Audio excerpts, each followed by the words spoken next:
Endgame wasn't nominated for Best Picture. That's That was like the best movie. it's hard to explain. I don't know. We are getting into some Oscar news. So the Oscars nominations came out this week, and we'll kind of go over. I'll give my rundown of, I guess, what my thoughts are on each category and what I think might win. Now, I've not seen every film, but I've garnered enough info on most of the films to kind of have an idea, especially some of the actors as well. We'll get into this. Comes to us from CNN, the nominees of the Oscars of 2026. When it comes to Oscar nominations, Sinners has already won. The 98th Academy Award nominations were announced Thursday, and Ryan Coogler's period vampire horror hit broke the record for most nominations for a single feature with 16, overcoming the past title holders All About Eve, Titanic, and La La Land, which had 14. So, yeah, we'll get into Best Picture first. So, when it comes to Best Picture, I've seen like half of these. So, I've seen Begonia, seen F1, which is it was surprising to see F1 get a nomination for Best Picture, which is Yeah, that pretty, is surprising. right? It's it's pretty sweet because that means the Academy did appreciate what the film did, which is pretty neat. That was nice. Hamnet, I have not seen. Frankenstein, I've not seen. Marty Supreme, I've saw. One Battle After Another, saw. Secret Agent, not seen. Sentimental Value, have not seen. Sinners, have seen. Train Dreams, have not seen. But it seems like with Best Picture, the front runner is definitely One Battle After Another because from the Golden Globes and the Critics' Choice Awards, it won Best Dramatic Film and Best Picture in both of those events. So it is the favorite. Plus, like, and I think we'll get into this question soon, but I wanted to put the question, like, what makes the Best Picture? Because I feel like it's a very loaded question, but I was curious your thoughts, David, on that. But we'll get into that in a bit. But if I were to choose Best Picture, it's definitely between Marty Supreme, One Battle After Another, and Sinners. Those are the three. And what's interesting about Sinners, and what's cool, that it got 17 or 16 nominations. It's just a force of a film, from top to bottom, cinematography, production, acting, music. It's a powerhouse. But the one thing it has, in my opinion, detracting to be able to win is the fact that it is partly a genre film. And we'll get into it once we talk about what makes the Best Picture. But it seems like there is this thing with the Oscars, is that when it comes to genre films like horror or superhero, sci-fi, fantasy, stuff like that, they're kind of knocked, and they're not treated as like the all being kind of film, which I get, but I also would push back because, like, you can do more things within those genres. And I think Sinners is a great example of that because it ties basically two genres where it's the vampire action thriller, but you have this really like neat look at the deep south and these brothers trying to build a juke joint, and the music is lively, the atmosphere is lively. It's a really neat film. So it's definitely between One Battle After Another and Marty Supreme, which both I saw and they were fantastic. But One Battle After Another is a powerhouse of a film from top to bottom. Yeah, I mean, it's just it's just fantastic from top to bottom. The acting, the ensemble cast, the music, how long it is. It's a dense film. Like for me, it's a lot of movie to chew on, which didn't, because it almost made my top 10 of the year last year, but it's just a little too much movie for me. But I could totally see why it's winning everything. So Paul Thomas Anderson is killing with that. So for my pick for Best Picture, definitely going to One Battle After Another. Best Director, I have a that's quick question. yeah. So, just about Best Picture, and you were talking about like how the Academy chooses it. Like, I guess I'm starting to get confused. Why wouldn't it be the best movie? Well, I mean, that's technically what they are choosing.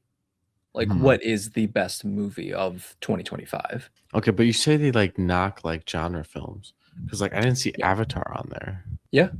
That's, like I said, we'll get into it more Okay, okay. because it is a very interesting question. It's tricky. It's a really tricky thing because I've been in the film sphere for a little bit of time. I've I can understand why what is being chosen as best picture. It's a little hard to explain, but I made some notes and yeah, we'll go over it in a sec. So we'll Okay. go into best director. It seems like it's going definitely to Paul Thomas Anderson with One Battle After Another. Again, powerhouse of a film from top to bottom. Ryan Coogler directed the hell out of Sinners. It'd be great to see him get that. So I'd say, in my opinion, for best director, it's probably, I mean, it's probably still a three-horse race with PTA, Josh Safdie, and Ryan Coogler. All those three films, Marty Supreme, One Battle, and Sinners. Like, it could be anyone, but it seems like it's going to Paul Thomas Anderson. Best actress, it's totally going to Jessie Buckley. She's won all these recent award shows coming into the Oscars, and you have the SAG Awards coming up soon, the Actors Awards. So if she wins that, usually whoever wins in the Actors Awards is most likely going to win in the Oscars. Doesn't always happen, but that's usually like the odds-on favorite to do so. So Jessie Buckley for Hamnet, most likely winning for sure. Best actor, it's totally between Leo and Chalamet. But for right now, it seems like Chalamet is the guy because he keeps winning everything. I could totally see the comparisons between them because, well, of course, both give fantastic performances. But the big thing with Timothy is that it's like Marty Supreme is his film, as opposed to One Battle After Another, which is Leo's in it and he does a spectacular job in it. But it's more like an ensemble kind of cast. So you have lots of actors that bounce around that the story bounces around to. And it's not like the film solely rests on his shoulders. With Timothy Chalamet and Marty Supreme, it solely rests on his shoulders, and he crushes it in that film. So it totally makes sense to me for Timothée Chalamet to get Best Actor in that leading role. Best Actress in a Supporting. It's really cool, David. You got Amy Madigan as Weapons. You know the villain from Weapons, David. Oh, the villain. Okay. Yeah. So it was great to see her Nice. get that. Yeah. Love to see some Weapons love in there. It seems like, oh man, honestly, it could very well be. I hope Amy Madigan gets it. She'd probably be the one I'd hope to get, but honestly, I think it could be anyone in this category. Elle Fanning is always fantastic. I really wanted to see Sentimental Value because it is about film in a sense, but haven't gotten around to see it.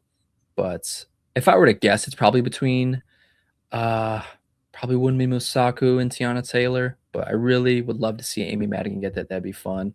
Best actor in a supporting role, hands down, it's got to go to Sean Penn. He kills it. It's probably one of the best performances of the year.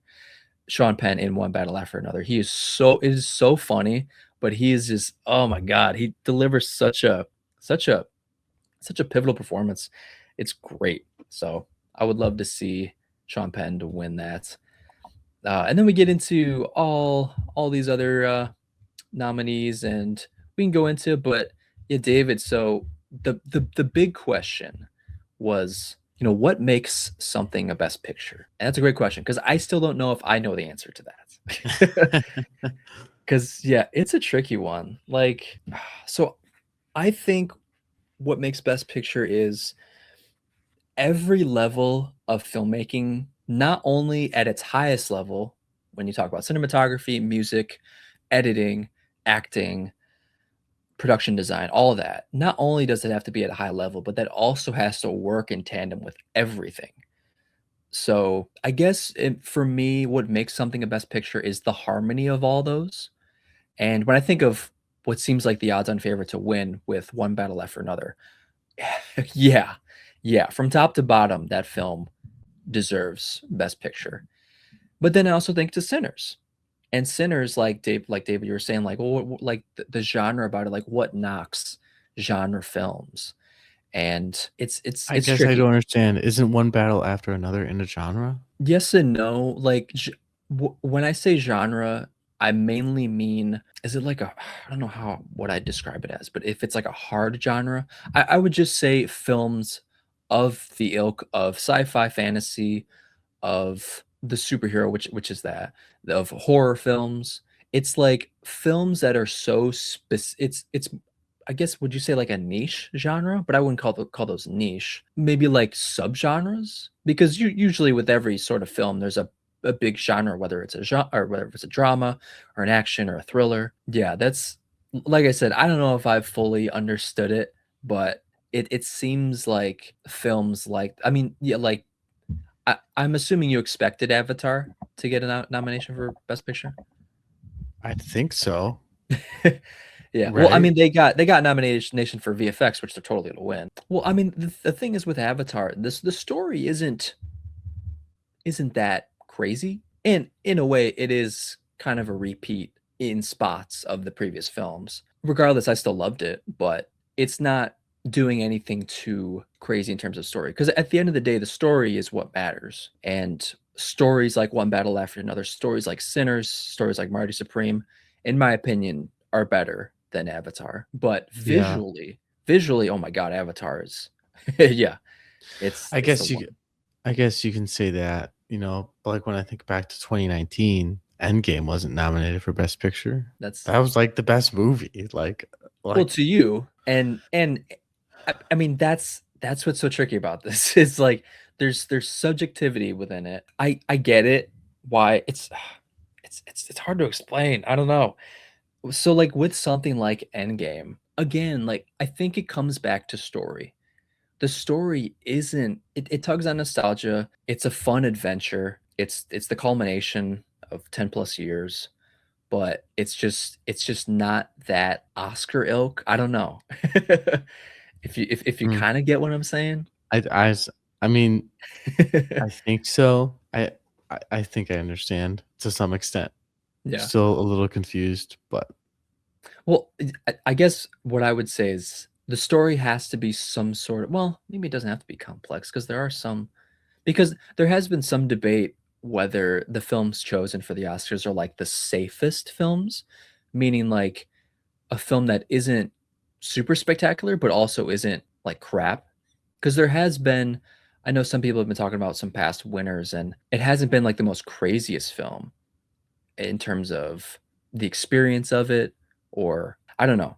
It's tricky because there have been some fast winners like Everything Everywhere All at Once, which was holy cow, it just mhm, spectacular from top to bottom, which tugs on the genre type filmmaking with the sci-fi fantasy aspect of it and just redonkulous comedy. But again, I think I would tug back on just the idea of story, and it seems like it probably has to be some sort of complex story told in some interesting way with not only that, just top tier acting, top tier production design, top tier all that stuff. I guess that's probably where I'd, end at for my explanation for best picture. I guess David, like what describes best picture for you? I would say I agree with what you're saying in terms of the highest level of filmmaking, from production design, from sound design, cinematography, acting has to be in there. And stories is definitely a big part. But just because a story is simple doesn't mean it's bad. Doesn't mean I don't think it's worthy of being best picture. But like you said, it seems like complex stories are preferred as I opposed to guess, something you know, simple. I would take that back then. So I wouldn't say that necessarily. I guess because I have seen winners that have not had like super complex stories, which is again, it's a tricky thing because I'm still trying to try and understand why what gets nominated for best picture, what makes something a best picture. It's really tricky. It's weird. Understandable. I don't know how the decision is made. Like, is it only a select amount of people make the nominees? Yeah, it's thousands of people. So Okay, I guess they, that's more than I thought. So, what makes up the Academy? but Movie buffs. yeah, I mean, it's a legit branch, the Academy of Motion Pictures. All right. Yeah, I guess that is what it is. yeah. Very interesting. That's probably all we got for this Oscar topic. Still something we're trying to figure out in our endeavor into movie podcasting. So, if you guys have any comments to this, hopefully the comments don't get too spicy. And curious to hear your thoughts on everything Oscars. What makes something Best Picture to you? Curious to hear your thoughts.